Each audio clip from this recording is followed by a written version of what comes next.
সোজা বাংলায় যদি বলি, আইসিসি রীতিমতো খাড়া গর্তে পড়েছে। শেষ পর্যন্ত কি গর্ত থেকে উঠতে পারবে, নাকি আইসিসিতে ভাঙনের শঙ্কা আছে?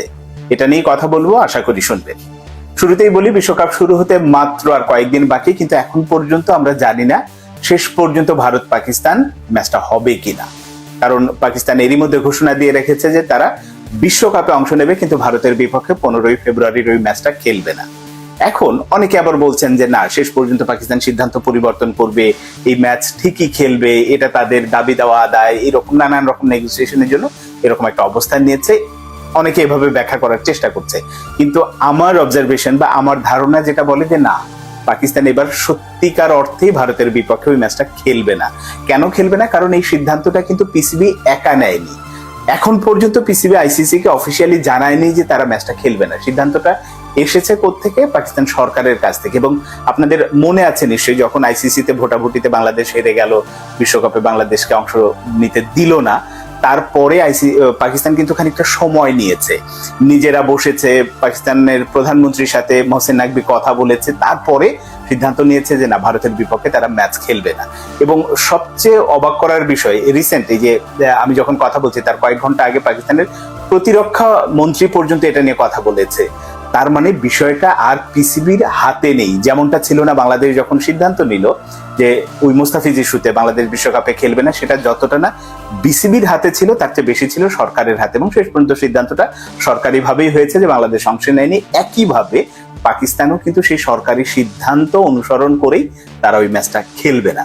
এখন এই যে সরকারি সিদ্ধান্তটা নিল, এটা ওই যে আমি যেটা বললাম যে হুট করে নেয়নি, তারা ভেবে চিন্তে বুঝে শুনেই নিয়েছে। কারণ যদি ক্রিকেটীয় অ্যাঙ্গেল থেকে আপনি চিন্তা করেন, লাস্ট 15-20 বছরে ভারত পাকিস্তানের সাথে অনেক রকম অন্যায় আচরণ করেছে। তাদের দেশে খেলতে যায়নি, দ্বিপাক্ষিক সিরিজগুলোতে ভারতের ইচ্ছে মতো ভেন্যুতে হয়েছে। এই সবকিছু মিলে পাকিস্তান আর্থিক ক্ষতির মুখে পড়েছে এবং হয়েছে।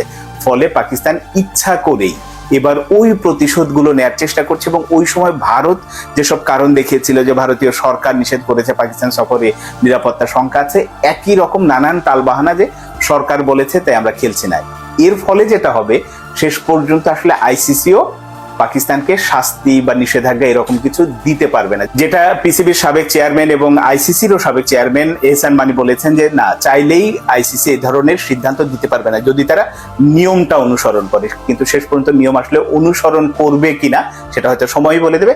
আর এখানে যেটা আমি শুরুতে বললাম যে ভাঙনের শঙ্কা আছে কিনা, রশিদ লতিফ একটা সাবেক ক্রিকেটার পাকিস্তানের, তিনি কিন্তু একটা বড় সড় ইন্টারভিউ দিয়েছেন, সেখানে বলেছেন যে এইরকম একটা সিদ্ধান্ত সময় উপযোগী সিদ্ধান্ত হয়েছে পাকিস্তানের জন্য। এরকম একটা সুযোগ তারা খুঁজছিল, কারণ বিগত দিনে যেটা হয়েছে তার প্রতিশোধ নেওয়া বা একটা জায়গায় দাঁড়ানো, যে আইসিসি কে কিছু একটা স্ট্রংলি বলা, পাকিস্তান একা পারছিল না। বাংলাদেশকে উপলক্ষ পেয়ে এখন যে অবস্থানে গেছে, এটা একটা পারফেক্ট সময় হয়েছে।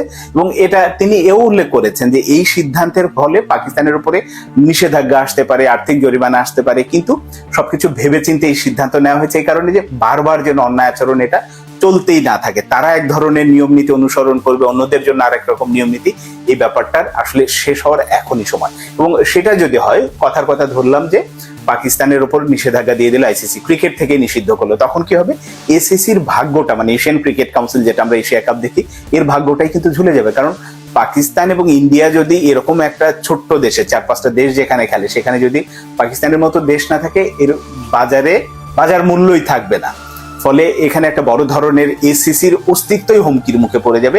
এসিসি এমনিতেই খুব নিষ্ক্রিয় একটা সংগঠন, তারপরেও যেটা চলছিল সেটাও একটা কিন্তু প্রশ্নের মুখে পড়ে যাবে, হয়তো একটা আর থাকবেই না এরকম অবস্থায়। একইভাবে